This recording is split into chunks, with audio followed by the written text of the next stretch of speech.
நாட்கள் மாறி போகும். உன் மீது கொண்ட காதல் உயிரையும் தாண்டி வாழும். சொன்னதெல்லாம் இனி நடக்குமா?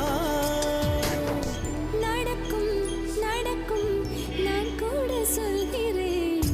அழகே பிரம்மனிடம் மனு கொடுக்க போயிருந்தேன், நீ என் மனைவியாக வேண்டும் என்று. ஆண்டு பல காத்திருக்க வேண்டும் என்று அவன் சொன்னான். ஆயுள் வரை காத்திருப்பேன் என்று நானும் சொல்லி வந்தேன். என் ஆசை நிறைவே